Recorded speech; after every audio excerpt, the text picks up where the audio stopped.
The scent hooked me before I even saw the booth-rich cinnamon and cloves, warm and earthy, but edged with something sharp and coppery. The farmer's market buzzed around me. Laughter, bright tents, kids weaving between ankles, bees circling lemonade jugs. I rubbed my tired eyes and sipped my second overpriced cold brew, still barely upright. That's when I saw it.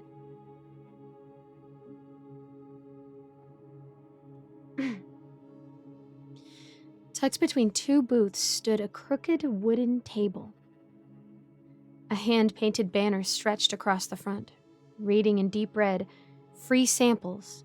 Taste the best sleep of your life." The vendor was strange. Wire-rimmed glasses, a wool vest, despite the heat.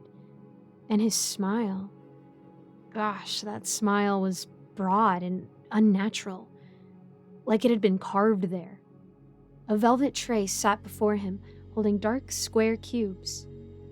They looked like chocolate, but something about them felt off.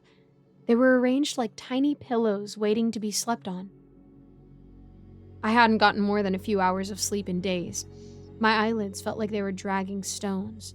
I hovered near the booth, drawn in despite myself. "Free?" I asked. He nodded. "No cost, just a taste." He held the tray out. His teeth gleamed too bright, too sharp, like a predator that had learned to mimic a man. The cube melted on my tongue, warm and bittersweet, like fudge laced with chamomile. I blinked, and he was already talking to someone else. I turned to leave, but I heard him whisper behind me, low and chilling. "We always collect what's owed." I froze, spun back around. He was smiling at a new customer like nothing had happened. I walked faster, trying to shake the feeling.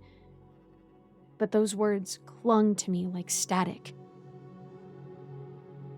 That night, I slept like the dead. No dreams, no tossing, no 3 a.m. panic, just velvet black stillness. And I should have felt grateful, but the next morning, I felt watched. That crawling sensation behind the eyes. When I stepped out of my apartment, I nearly screamed. He was standing by my car. No table, no tray. Just him. "I need to talk to you," I said, pulse pounding. "Good sleep, wasn't it?" he asked. "It was. What was in that candy?" He tilted his head. "We don't deal in ingredients. We deal in exchange." "Exchange?" I asked, stomach flipping. "You've already tasted. Now it's time to give what's owed." Before I could scream, his hands clamped onto my temples. They smelled like rot and mold. It didn't hurt at first, but then my skull burned. Warmth oozed from my ears, slow and sticky, like my memories were leaking out. My head throbbed, my knees gave out. And then came the emptiness. I couldn't remember my grandmother's funeral. And then her voice. And then her name. "What are you doing to me?" I sobbed, stumbling back. Nobody noticed. People passed like I wasn't even there. The world around me dulled, muffled, colorless, drained. "Just a piece," he said. "The first night is free, but it always costs something." "Please," I whispered. "Give them back." He smiled. "Sleep is sacred. We don't do refunds. But I'll be back. One more night, and the rest is mine." I didn't go home. I drove for hours with the windows down and music blaring. I watched the sunrise from a gas station parking lot, chugging energy drinks until I felt sick. The next day, I found this spiritual shop on the edge of town. An old woman read my palm until she flinched and yanked her hand away. "You're hollowing," she said. "Something's feeding on you." "I just need to stay awake," I told her. "If I don't sleep, I can't take anything else." but the body always gives in. I taped thumbtacks to my ribs, set alarms every 10 minutes, each one labeled, "Stay awake, don't dream." I cranked the speaker to full volume, slapped myself every time my eyes fluttered. Still, I woke up. The tacks were scattered. The tape peeled off. My speaker was silent. My phone dead. And my mind. It felt like someone else's. I couldn't remember high school, or the sound of my mother's laugh, or my father's favorite song. My name slipped away when I tried to say it.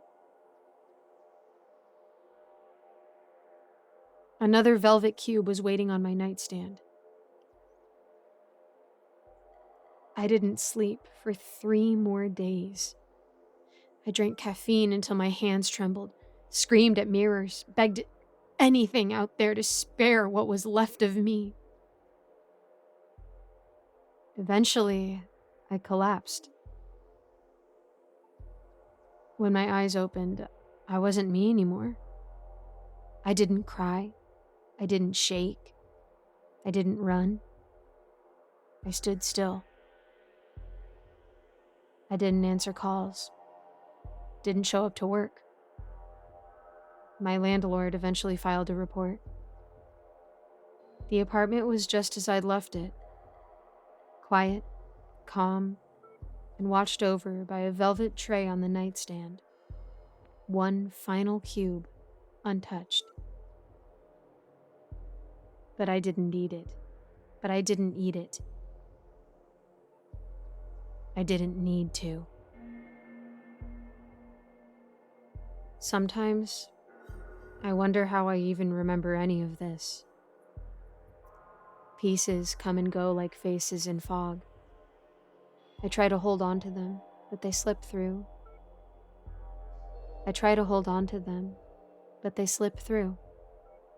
Just impressions now.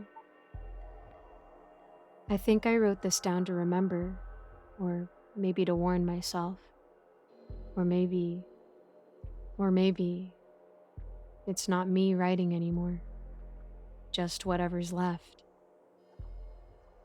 The farmer's market reopened that weekend. The crooked table returned, this time nestled between a popcorn stand and a flower cart. The banner fluttered in the breeze. Free samples. Taste the best sleep of your life. The vendor wore a wool vest despite the heat.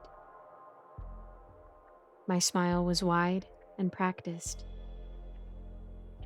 A tired teenager wandered by, earbuds in, rubbing his eyes. He paused at the cubes. I offered the tray. "Go on," I said. "It's free."